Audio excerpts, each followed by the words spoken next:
Alors, un autre projet qui va, je suis sûr, intéresser beaucoup de franciliens, désolé pour l'ensemble des autres citoyens qui sont sur nos territoires, et Dieu sait si c'est important, mais là encore, on parlera peut-être exportabilité du projet, c'est le Wi-Fi Grand Paris Express. Alors, là encore, HubOne et la Banque des Territoires, Caisse des dépôts et consignations se sont associés pour travailler sur ce projet. Antoine, est-ce que vous pouvez nous expliquer les contours de cette opération que nous attendons tous avec impatience? Alors, je laisserai Guillaume préciser techniquement, opérationnellement, parce que c'est lui l'industriel.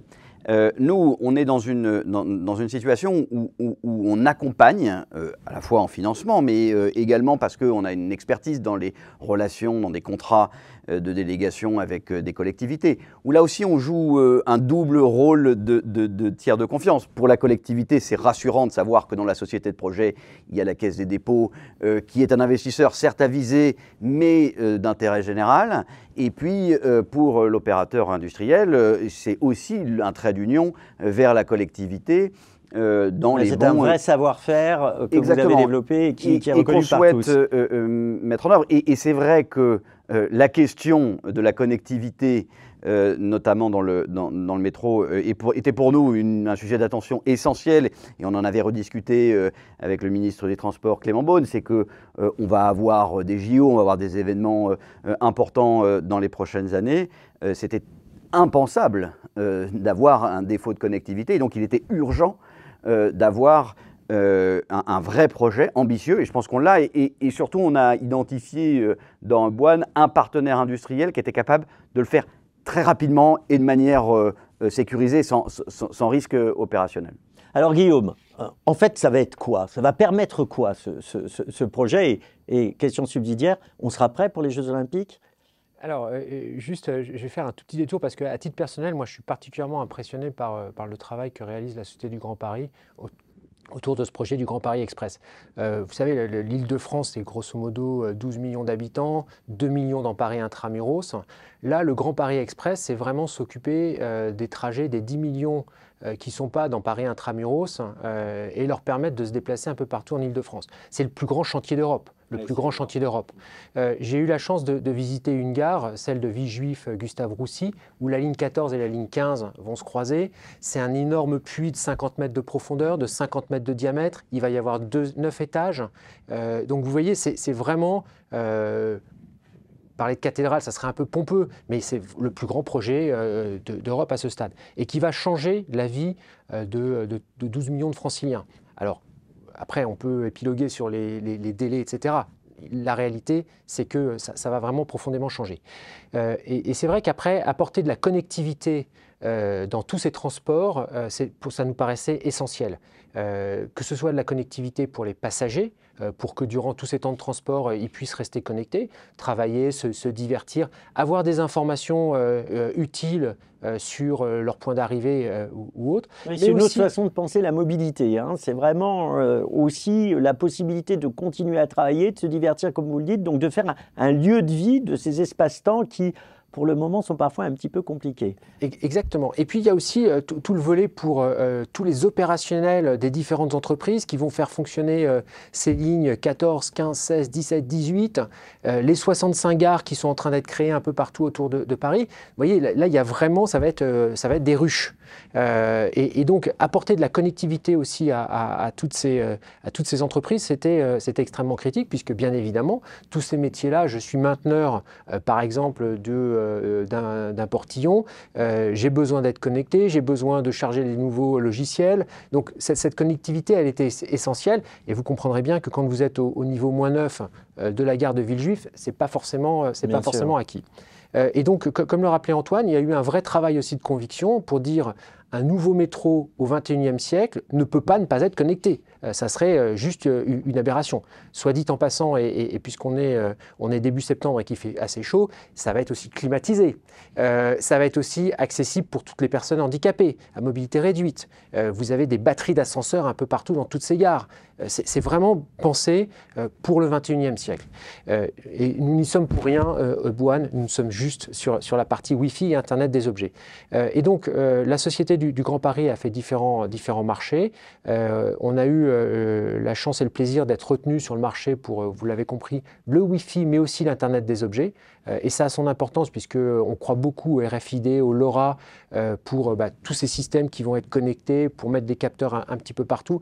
Là aussi, pour avoir des réactivités pour tous les opérationnels qui soient vraiment bien calés. Et alors, pour répondre à votre question des Jeux Olympiques, les principales gares en fait, qui sont concernées pour les Jeux Olympiques sont l'extension de la ligne 14. La ligne 14 aujourd'hui existe, traverse Paris, et elle va être étendue d'un côté pour rejoindre Orly.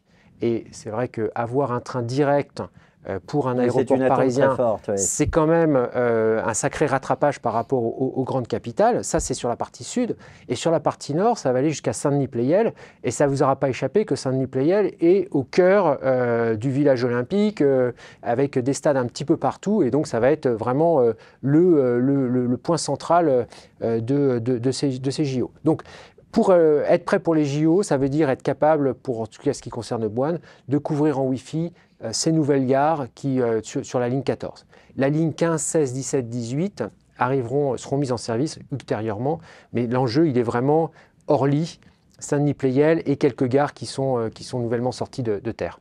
Donc d'une certaine façon, vous allez être aussi un des acteurs forts des Jeux Olympiques et de leur réussite par le biais de ce projet. Comme vous le savez, nous aurons le 1er décembre toute une thématique consacrée à numérique et Jeux Olympiques, et je crois que ce sera intéressant notamment d'illustrer à travers votre projet en quoi le numérique est un élément, un levier pour valoriser l'innovation française dans le cadre des Jeux Olympiques. C'est en tout cas ce qu'on verra avec Amélie Oudéa. Alors, pour terminer, j'ai une question peut-être un petit peu plus intime.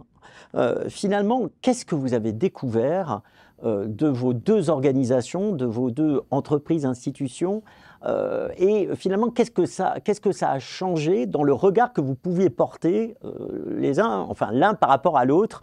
Parce que c'est quand même une belle aventure que vous avez faite, une aventure à la fois en termes d'innovation, une aventure à terme d'implémentation, et puis il va y avoir de la commercialisation, bien évidemment. Alors, qu'est-ce que vous avez appris, Antoine, finalement, de Boine et du monde de Boine? Et évidemment, Guillaume, je vous poserai la même question. Je pense que Guillaume a dit une phrase très importante, c'est que finalement, un aéroport, c'est une petite ville. Et finalement, être l'opérateur qui gère toutes les communications de données dans une petite ville, pour nous, c'est un point essentiel parce que précisément dans notre rôle d'aménagement du territoire, on voit bien que si les collectivités veulent adresser les défis, notamment de transition écologique, mais pas exclusivement des prochaines années, elles auront de plus en plus besoin d'avoir tout un certain nombre de capteurs de données, de remonter cette donnée, de gérer cette donnée. Et donc, on aura et on va de plus en plus, nous, investir dans des solutions, dans des outils qui permettront aux collectivités de gérer la donnée de leur ville, de leur village, de leur territoire. Et au final, quelque part, l'expertise de Boine sur cette ville-aéroport est assez, et on en est convaincu, facilement réplicable dans d'autres territoires. Et dans notre rôle d'aménageur, bien évidemment qu'on a identifié une convergence assez nette dans ces priorités-là. Et pour vous, Guillaume ? Peut-être juste pour revenir sur Boine 30 secondes. Vous l'avez compris, historiquement, on est dans les aéroports, mais aujourd'hui, la très grande majorité de nos clients sont en fait des industriels, des collectivités hors des aéroports.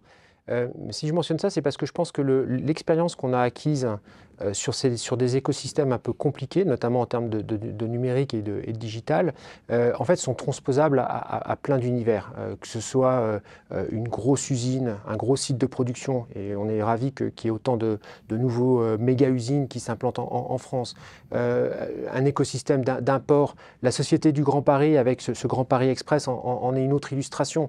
Il y a vraiment une convergence de plein de métiers différents. Je pense que c'est peut-être là où on a un savoir-faire un peu particulier. Quand il y a des flux, des univers contraints, on est particulièrement à l'aise. Pour répondre précisément à votre question, c'est vrai que dans notre code génétique, on a la conviction forte qu'on a encore plein de progrès à apporter à la société avec, modestement à notre niveau, de la tuyauterie télécom, de la cybersécurisation, de l'Internet des objets. Et c'est là où je pense qu'on se rejoint avec la Caisse des dépôts et la Banque des territoires, c'est-à-dire qu'on voit tout ce qu'il y a à faire, tous les chantiers qu'il y a à faire. Et on voit aussi comment d'autres pays bougent très très vite. Pour rappel, les vidéos 5G des ports chinois, ça fait maintenant 4-5 ans qu'elles circulent. Oui, donc on se dit, il faut qu'on arrive à remettre un certain nombre d'acteurs, qu'ils soient privés, qu'ils soient publics, dans cette vitesse du numérique, et à nouveau au service de l'industrie, au service de l'emploi, et bien évidemment de la décarbonation. Guillaume de Lavalade, Antoine Darraud, un énorme merci pour la présentation de ces deux projets passionnants. Ce que je vous propose, c'est comme nous sommes encore au début des projets, c'est que nous puissions faire un point dans quelques temps pour regarder comment les choses se déroulent. Et puis, on le fera bien évidemment avant les Jeux Olympiques, donc avant les 1 an, les un peu moins d'1 an maintenant. Nous vous remercions et puis nous vous donnons rendez-vous très prochainement pour une prochaine édition d'Interview croisée. À bientôt.